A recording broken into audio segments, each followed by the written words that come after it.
Selamat datang di video pembelajaran Microlearning Hukum Sertifikasi Tanda Tangan Elektronik. Indikator hasil belajar. Peserta mampu memahami tata cara dan syarat dalam penggunaan tanda tangan elektronik dalam verifikasi dan autentikasi identitas. Tanda tangan di atas kertas selalu di-scan. Apakah termasuk tanda tangan elektronik ya? Seperti yang kalian tahu, di era digital ini semakin banyak teknologi yang dibuat untuk memudahkan kita.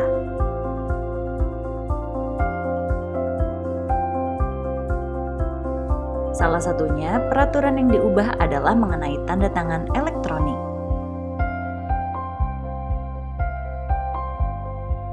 Nah, tanda tangan elektronik ini kenapa menjadi penting ya? Tanda tangan elektronik ini menjadi penting karena tanda tangan merupakan alat verifikasi dan autentikasi identitas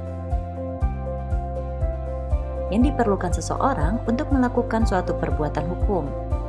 Kira-kira kalau misalnya kita tanda tangan di atas kertas secara manual dan di-scan, itu apakah termasuk tanda tangan elektronik? Nah, ternyata kalau misalnya kita tanda tangan di atas kertas lalu di-scan manual, itu bukan termasuk tanda tangan elektronik loh.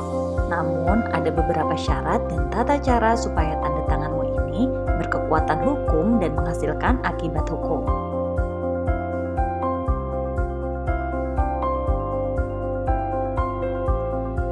Menurut pasal 59 ayat 3 PP nomor 71/2019 mengatur tentang tata cara dan juga syarat tanda tangan elektronik, yaitu sebagai berikut. Data pembuatan tanda tangan elektronik terkait hanya kepada penanda tangan. Data pembuat tanda tangan elektronik pada saat proses penanda tangan elektronik hanya berada dalam kuasa penanda tangan.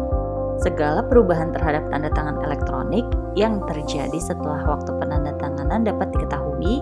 Segala perubahan terhadap informasi elektronik yang terkait dengan tanda tangan elektronik tersebut setelah waktu penandatanganan yang diketahui.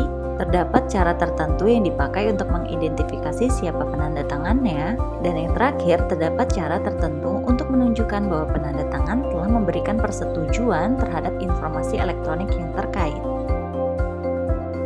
Yang perlu kalian perhatikan adalah tanda tangan elektronik ini harus dibuat oleh kalian sendiri loh dan tidak boleh digantikan. Tidak bisa kalian memberi kuasa karena syarat terpenting satunya adalah kita bisa mengidentifikasi bahwa tanda tangan ini benar milik kalian. Data pembuatan tanda tangan elektronik tidak bisa dilaporkan sembarangan.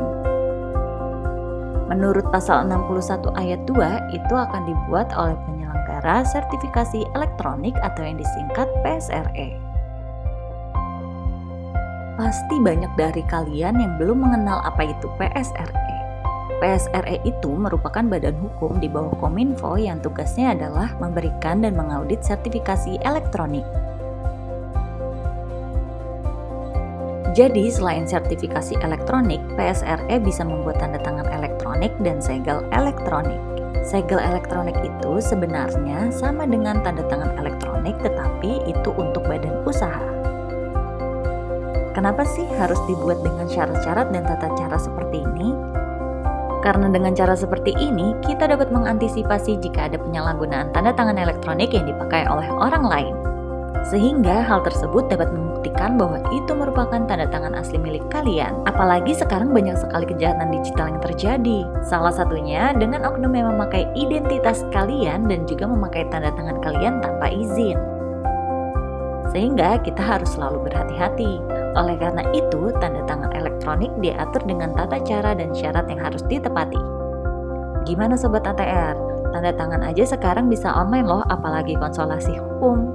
Terima kasih dan sampai jumpa.